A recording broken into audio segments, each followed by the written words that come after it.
El imperio babilonio tuvo su máximo esplendor durante el reinado de Nabucodonosor II, quien levantó sus imponentes murallas, terminó el templo de Temenanki, construyó los jardines colgantes y edificó la puerta de Istar, además de subyugar a una gran cantidad de reinos en Medio Oriente. Pero tanto la corrupción como las conspiraciones no se hicieron esperar ante semejante gloria, cuando su mayor soberano murió en el año 562 a.C., marcando así la decadencia del imperio babilónico. En este video, conocerás 15 curiosidades y misterios que llevaron a la caída de Babilonia y de su último rey.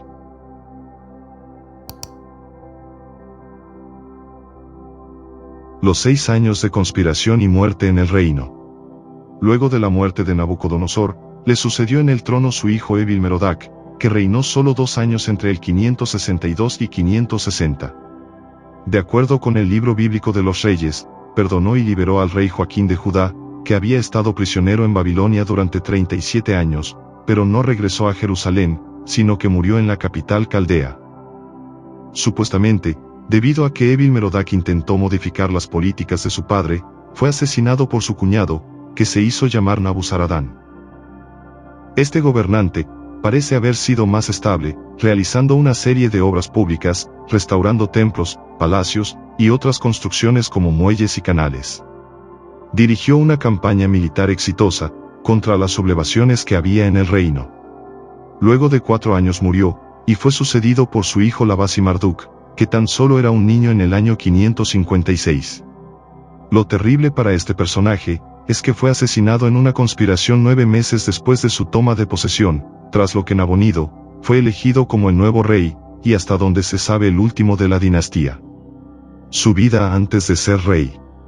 Sus orígenes no están claros, no era caldeo y se supone que era asirio o arameo occidental, de la ciudad de Harán. Gracias a una autobiografía de Adad-Gupi, quien era su madre, se puede determinar que no tenía ninguna conexión con la realeza, y seguramente era de condición modesta. Cuando Aram fue destruida por el rey Nabopolassar y sus aliados medos en el año 609, su familia se dirigió a Babilonia, tal vez como cautivos. La legitimidad de Nabonido. Una vez en la capital, entraron a formar parte del personal de la corte, aunque su rango no era elevado.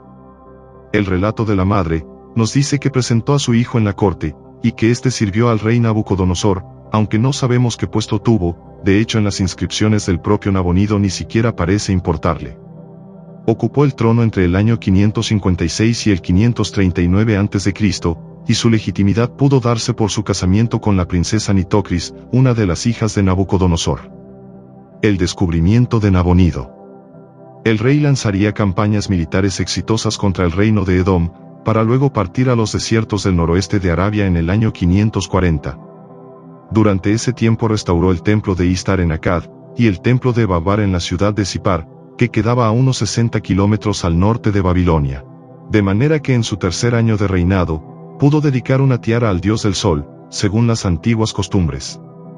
Durante los trabajos de excavación de los cimientos del templo, se descubrió una estatua del rey Sargón de Akkad, que para ese entonces ya era una antigüedad.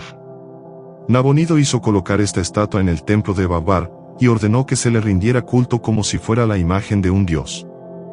Aprovechando este hallazgo, el rey hizo colocar también una estatua suya, no para ser adorada, sino como un elemento de renombre. Este hecho podría interpretarse como un intento de este monarca de relacionar su propia persona con los grandes gobernantes del pasado. Su mala fama. Lo que caracterizó a este rey fue su ausencia por muchos años en Babilonia, y las razones siguen siendo motivo de controversia, con teorías que van desde la enfermedad hasta la locura, y el interés por la arqueología religiosa. En la mayoría de los relatos antiguos, se le representa como una anomalía real. Se cree que su madre era una sacerdotisa del dios Sin, a quien Nabonido era inusual y obsesivamente devoto. Esto provocó que los sacerdotes de Marduk, la deidad principal de Babilonia, odiaran al rey debido a la supresión del culto tradicional, y la elevación del culto al dios de la luna. Puede que por esto, se haya ausentado de sus tareas en el reino, al marcharse a Arabia por un tiempo. La tradición humillante.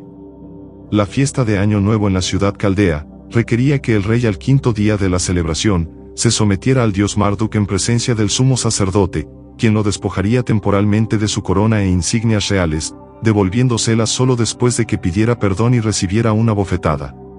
Además, que en el 8º día, el rey tenía que implorar a todos los dioses que apoyaran y honraran a Marduk, un acto que podría haber sido inaceptable para Nabonido, dadas sus creencias. Por este motivo, decidió confiarle el mando a su hijo el príncipe Belsasar, algo de lo que se arrepentiría más adelante. El oasis de Taima. Algunos han sugerido que Taima era atractivo para Nabonido, como un sitio arqueológico donde podría encontrar inscripciones sagradas o profecías relacionadas con su propia búsqueda espiritual, cuando el dios lunar se le reveló en un sueño. El exorcista judío. Otra posibilidad es que el rey se haya enfermado gravemente y haya ido al oasis para recuperarse. En los rollos del Mar Muerto, un fragmento conocido como la oración de Nabonido, relata cómo el rey sufría de una úlcera, lo que le hizo retirarse de la civilización y permanecer en Taima, en donde le rezó a los dioses de metal y piedra pero ninguno le ayudó, hasta que fue sanado por un exorcista judío después de orar al Dios de los hebreos, una historia un tanto similar al que se narra en el libro de Daniel capítulo 4.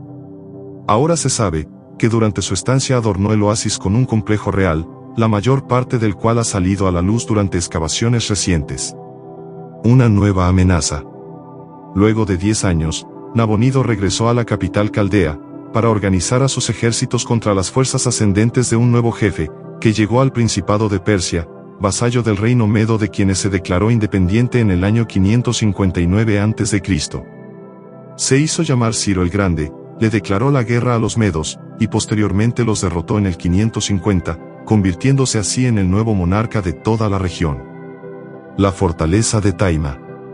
El rey babilonio decidió regresar al oasis, después de tener ciertos desacuerdos con su hijo Belsasar, por la hambruna que asoló al imperio en esos años.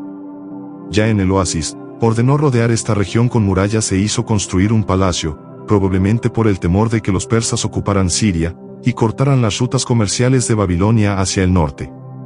Nabonido tal vez quería explorar un acceso alternativo al mar a través del norte de Arabia, una zona muy próspera en esa época.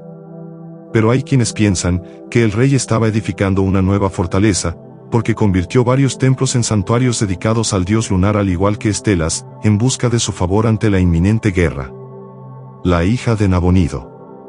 Fue tanta la insistencia del rey, que consagró a su hija Belsaltinanna, como gran sacerdotisa del dios Sin, imitando lo que hizo el rey Sargón siglos atrás. Y en ese mismo periodo, Ciro se lanzó a la conquista del reino de Lidia, y a pesar de que esclavizó a su pueblo, le perdonó la vida al rey Creso, y una vez hecho esto, puso su mirada en el reino caldeo. El banquete de Belsasar. Mientras Nabonido se ocupaba de su fortaleza en Taima en el 17º año de su reinado, su hijo el príncipe hizo todo lo contrario en la capital del imperio.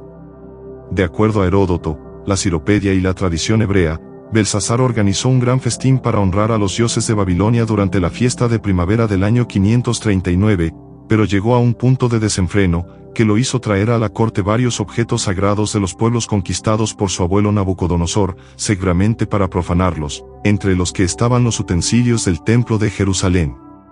La Biblia indica, que de la nada apareció una mano escribiendo en la pared del palacio, palabras que nadie pudo traducir a excepción del profeta Daniel, en donde le aseguró que el Dios de Israel le había puesto fin a su reinado, que de por sí le pertenecía a su padre, y que esa misma noche moriría. La caída de Babilonia. Se nos dice, que Nabonido había regresado una última vez al reino para la festividad, pero fue víctima de una conspiración de parte de sus opositores, los cuales le habían advertido que el dios Marduk se vengaría de él, por sus reformas religiosas. Mientras esto ocurría, Ciro el Grande aprovechó el desorden que había en la ciudad a causa de la festividad, y la confianza de los babilonios en sus grandes murallas, por lo que optó por desviar la corriente del río Éufrates que atravesaba la ciudad a través de sus canales, por ende los muros ya no fueron un problema para él. Así fue, como el ejército persa dirigido por el general Gobias, que en la Biblia se le llamaría Darío el Medo, entró por debajo de los muros y tomó por sorpresa a las defensas caldeas, a las que masacró por completo incluyendo a la Guardia Real, y al príncipe Belsasar que aún se encontraba en el palacio. La muerte de Nabonido. El rey al presenciar esto, se rindió a las fuerzas persas y se le permitió vivir en el exilio, siempre y cuando no intentara crear una insurrección, ya que Ciro no era aficionado a matar a otros reyes, y en su lugar mandó a empalar a 3000 de sus hombres. Pero hay otra versión, en la que Nabonido es perseguido por las calles de la ciudad, hasta ser acorralado y ejecutado. Su muerte marca el comienzo del imperio persa y el final del neobabilónico. Ciro el Liberador. Cuando Ciro el Grande hizo su entrada triunfal a Babilonia, se describió a sí mismo como el salvador elegido por Marduk para restaurar el orden y la justicia, y afirmó ser el sucesor legítimo de los antiguos reyes caldeos.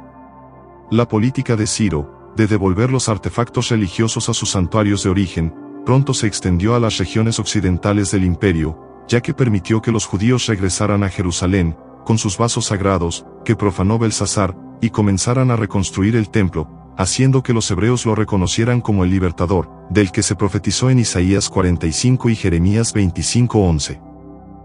De esta manera, el imperio babilonio jamás volvió a ser una potencia en la antigüedad, pero gran parte de su cultura persiste en la actualidad. Si el video te ha gustado, no olvides compartirlo y darle me gusta. Además puedes suscribirte a mi canal para más contenido como este. Muchas gracias.